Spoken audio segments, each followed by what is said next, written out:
बंगाल के रण में अब हम बात करेंगे राहुल गांधी की।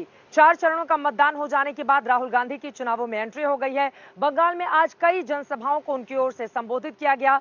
बीजेपी की विचारधारा को लेकर राहुल गांधी ने जमकर हमला बोला, तो वहीं भारतीय जनता पार्टी और टीएमसी को एक ही सिक्के का दो पहलू बता दिया। उनकी ओर से कहा गया कि दोनों आपस में मिले हुए हैं।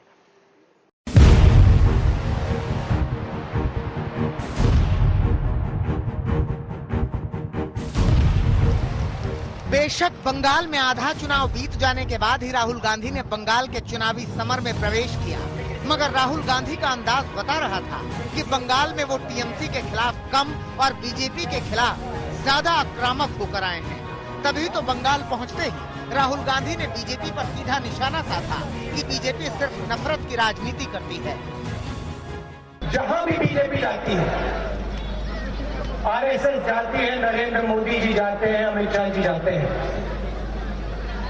वहां पे नफरत फैलनी शुरू हो जाती है। सही बात है?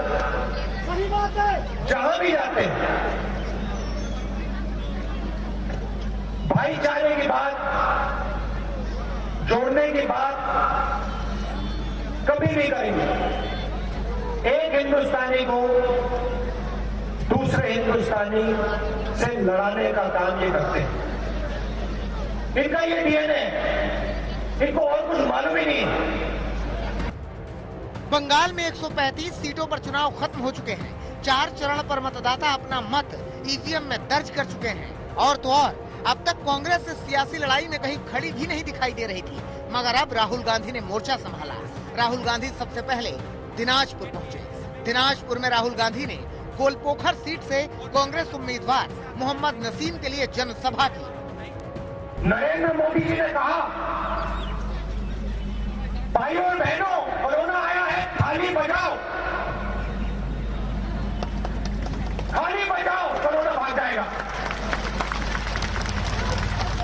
और पूरे हिंदुस्तान से थाली बजवा दी। और आज उत्तर प्रदेश में जाइए, देखिए, मेरे फोन पर वीडियो आया है, लाशों का ढेर पड़ा हुआ है, जगह नहीं है लाशों को रखने के लिए, जगह नहीं है लाशों को रखने के लिए। नरेंद्र मोदी जी ने इसके बारे में कुछ बोला आपसे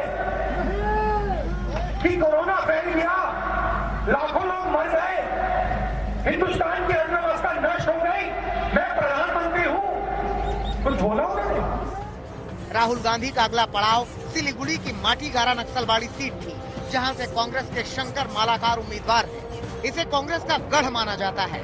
माटीगारा नक्सलबाड़ी सीट से राहुल उठे तो माटीगारा पहुंचे। राहुल ने यहां बीजेपी पर करारा वार करते हुए एक बार फिर से आवाज बुलंद की। उन्होंने बीजेपी की आइडियोलॉजी पर सवाल उठाए और महात्मा गांधी की हत्या का जिक्र करके बीजेपी पर निशाना साधा। हमारी विचारधारा की लड़ाई है और ये सालों पुरानी लड़ाई है, ये नई लड़ाई नहीं है। और उनकी विचारधारा ने